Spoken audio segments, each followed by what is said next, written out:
this morning I thought, usually when you talk about rise, there's also the fall. Like the rise of the Roman Empire is always connected to the fall. And I think in East Africa we cannot talk about the fall of social media. This is why the rise may be a bit too big. It is just in the beginning, and that's what I try to show today. I try to give you a very, very short glimpse, like a snapshot on what is happening right now. Just a few numbers. I'm not talking about technology or something because I think many others have done that before. This thing, for some of you in the back, may just look like a flower. It's a bit more than a flower. It is a collection of social media, sort of, how to say, activities, things. All of you know Facebook, Twitter, LinkedIn, whatever, but there are so many more, and this is just a big collection I found somewhere. I didn't put this together myself. I just wanted to say, showing that picture, that social media is more than just these big names we are facing today. It is a bit like a fragmentation of human communication. I mean, if I meet any of you in a let's say I have my photo album with me or my smartphone, I can show you pictures, I talk about what I've done. We, I don't know, share stories. This is what we do when we communicate. We exchange CVs when we meet to talk about jobs. We exchange, I don't know, bank account information when we talk about buying a car or buying a house or whatever.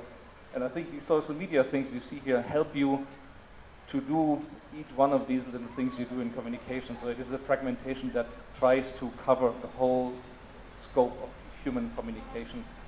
And the big names are just the big names because they try to incorporate a lot of things like Facebook. Some of you may have seen this before because I just stole it, like everything in here is basically a mashup of things I found somewhere. Just to explain a few social media things, we do this. With Twitter you say, if you use it, I am in Nairobi. With Facebook you say, I like Nairobi. With Foursquare you say, this is where I have my coffee in Nairobi. On YouTube you put a video maybe of yourself in Nairobi. With Instagram you create a picture that says this is a vintage photo because you give it that old style yellowish thing. With Pinterest you just put a pretty picture of Nairobi if you can find one. Imgur, actually I myself do not know that service, but I just found it like this, so I just used it and says this is a viral picture of Nairobi. LinkedIn, I would say my skills include surviving traffic in Nairobi. And if you live in Nairobi and you drive yourself, then you know what I'm talking about. And Spotify says my favorite song is about Nairobi always. So this is just, in a very, very simple manner, explain what these different services do and what they do. Social media for me, as I am a journalist, by profession, newspaper journalist, I remember when we talked about putting together the program of our newspaper to give a complete sort of view on the world today. That is what I think the classic media always try to do.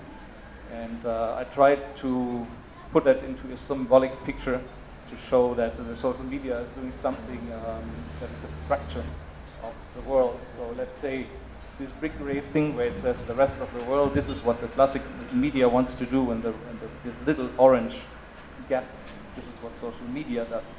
I mean, all of you, some of you are young enough, others have children or nephews like I do. I have a nephew who's 18 who doesn't read newspaper, who doesn't really watch television, but he's on Facebook. So that means his world is Facebook. Whatever it is on in his stream, what is it called, timeline, whatever in his timeline, this is what he thinks the world does right now. While I'm going and I sit down and read the newspaper, read the New York Times, and it's a totally different view. So if you use social media as a communication tool, and I think you have to, this is the only way to access some of the people you want to reach, because they don't look at anything else than at their Facebook account. And I've seen so many people, consultants in NGOs I visited, I just sneak around and look at the computer, and what do I see? They're on Facebook all the time. So whatever they see, it has to be on Facebook, otherwise it doesn't exist for them. So this is I think for me the main reason why you should all use social media if you do not already do it. I've met so many people, maybe it's a bit of a generation thing, all the people working in NGOs who do not like that, who say, oh no, I don't like it. These are the people who usually say, I don't switch on my computer at night because I look at it all the time. If I look at the younger people around here, I'm sure you are always online, you have always your computer or smartphone with you, and this is the situation we are facing today, if we want it or not. I hope this is visible. I like this picture so much. Many of you may have seen it. It is the world according to Facebook. And if you look down when you fly with a plane to Europe, or I mean, you fly with a plane everywhere at night, it basically looks like this. You know, you fly over a capital of in Kenya, and it's a bit darker than a capital in France, you know, at night. And this one is just a sort of data streams that Facebook causes all over the world, and you can see. I think this is. Sorry. That is Kenya, that is South Africa, that's a bit of Nigeria and so on, maybe Ghana a bit. And here are the bright centers. This is where we have like 80 or 90% penetration of Facebook or so, while it is a bit different in the other countries. A very, very nice picture. It's a bit old, but I think basically it looks the same today. This is the same idea with a bit more information. There's a guy called Visconti who puts together this map every other week or every other month. And he updated it in June 2012, and he said, this should be all blue, sorry. All of this is blue, all of this is Facebook blue. And he tries to show which social networks, the big ones we have in the world. And as you can see, I was thinking of James Bond and you guys today. You know, because if you think about world domination in a modern way, you create Facebook, you don't create, I don't know, a terrorist organization or something like you just invent Facebook and hope you have 1 billion, 2 billion, 3 billion customers in the course of a year. So what you could have seen if I had brought you another picture, there was something we called Orkut. It was a Brazilian, or it was something that was very successful in Brasilia. I think it has disappeared, at least on this map. And then you have something like here, that's a Chinese, that's Russia. So we have some social networks that are not Facebook, but it is disappearing. The others are disappearing. Just to give you a big number, as of now, that's the last number I've seen. The world has all over the world has 937 million Facebook accounts. In Africa, right now, it's 48. That's a very recent number. It's basically from today. The growth rate is interesting because while you see not very much growth left in Europe or in the United States, of course you see much growth left in maybe in countries like India, and of course in Africa. I mean, you're coming from a very, very small number, but the growth is still very large. But it's for me it's surprising because I expected more growth, because 78% versus 42 is not that big. It is bigger, but not that big. So next table is a bit more numbers. I told you I have some numbers with me. This is the list of the top 10 African countries with the top 10 Facebook accounts. And the biggest one apparently is Egypt with 12 million users. And what I try to show here is here you see the number, the percentage of population that uses Facebook, and that is the percentage of the online population, those who use internet in these countries. So that means in Egypt, for example, we have 15% who are using Facebook and 56% of all online usage, and in Kenya you have 5% of the population and 19% of the online population. Way to go. I think it's nice, but if I think about communication here in Kenya, and I know it's only 5%, then I start wondering, wouldn't it be better to do radio or to do something like he did with shoot just, is it correct? Shoot just, okay. So you definitely reach more people than that. But that shouldn't keep us away from sort of observing the thing and also thinking about target groups, because these 5%, maybe the 5% you want to reach, they're certainly not the ones who live in the rural areas and the small villages, but they're the ones who live in Nairobi, and it could be the ones that are sort of the movers and shakers of this country, while the other ones are basically waiting for things to happen. Also a very nice table is traffic. That means all the traffic, the internet, is caused by whom? In Kenya, this is the top 10 traffic originators. I do it quickly. In South Africa, it's that. Germany, that's where I come from, is that. USA, is that. China, is that. To give you the color code, I just highlighted, just for fun, the ones that are local. Okay, so Daily Nation is among the top 10 in Kenya, is the local, the big newspaper around here, the daily newspaper. In South Africa, you have this one. This is like a commercial auction site or shopping site. This one is a community. Germany, we are also very, very much dependent on the big four: Google, Facebook, YouTube, and Google again. Well, USA, I didn't highlight it because all of that comes from the United States, so I don't need to highlight it. And China is for me very, very interesting because they are like the small village in the Asterix comics, you know, the one that are resisting, except that it's not very small. And the only thing I could, that was in the top 10 is Google Hong Kong. Everything else is things most of them I have never heard of. I just know, I checked on them, there are community shopping sites, dating sites, things like that, or something like a Chinese Yahoo. It means for me that even when you look at the Kenyan number, only 5% use Facebook, but you see that those people who use online, you will find them on these channels. That's where you have to go, I guess.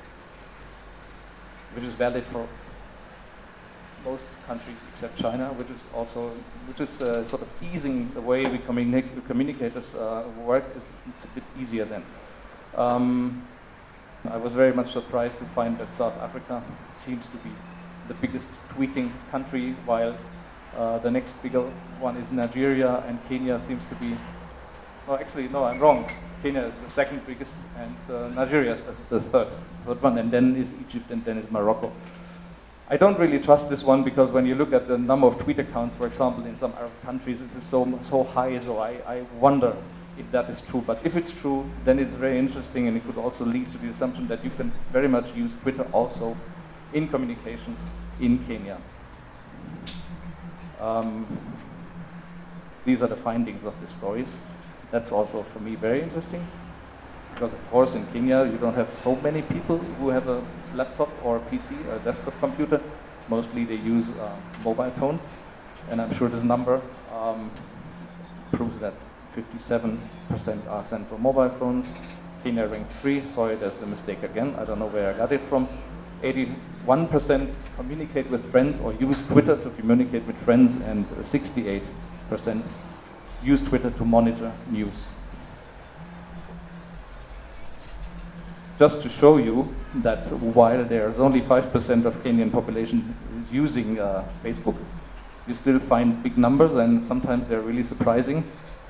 I just picked the two presidential candidates. 3 minutes, thanks. I'm gonna be fine. The two candidates, Uhuru Kenyatta, and as you can see, as of now, he has about 300,000 likes on his Facebook page. I checked on this page 2 months ago, it was 230,000. So the growth rate is quite amazing. And he does a very good job, or let's say his team does a very good job in communicating, because he does things like that.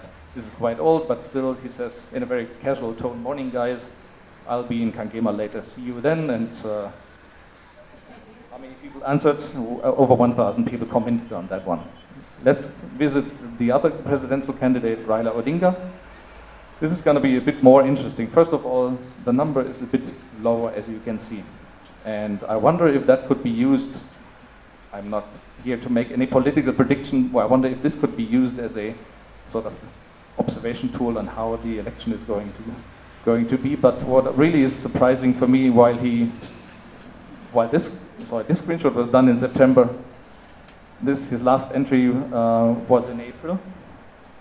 And now, when I checked yesterday, he had a news site, apparently, had that number, and then he said, "We are moving to another Facebook page." And now he is here, and now he has that. So I really wonder if any of you are in communications, the Kenyans, and you know anything about Facebook. Maybe you just join him. And you tell him how to do it, because I think with this, changing Facebook pages while you run for the presidency, not such a good idea. I don't know the background. I was really surprised to see that today. I thought, what's the point? Why would you change a Facebook page? It's not like a URL you're losing or something. I don't know. Anyway, so that's nice just to show you there's another scale of Facebook usage. This is a picture taken before the presidential election in the United States. Here we're talking about roughly 29 million likes. And just to show you that, I found that very, very nice. Apparently you could win a dinner with Barack Obama. And he said, this is the seating chart. Here's the POTUS, President of the United States, in case you don't know.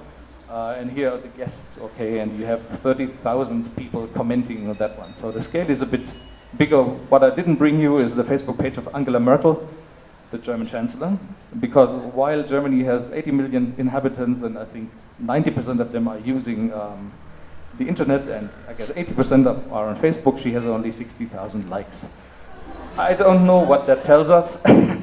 I'm not here to make any political statement, okay. Just two quotes before I reach the end of this presentation.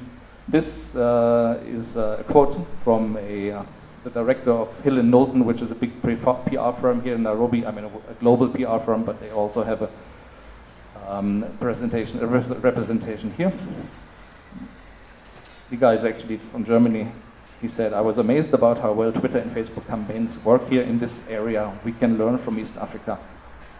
I just leave it like that. Go to the next one. President Kagame from Rwanda opened recently a media meeting or something. And then he said that the area of fast evolving social media presents East Africans with immense opportunities. And I find it interesting because politicians are mostly a bit, conservative. And they don't talk about social media so much. So it a bit proves to me that there's a lot going on. And that's the end of my presentation. Thank you.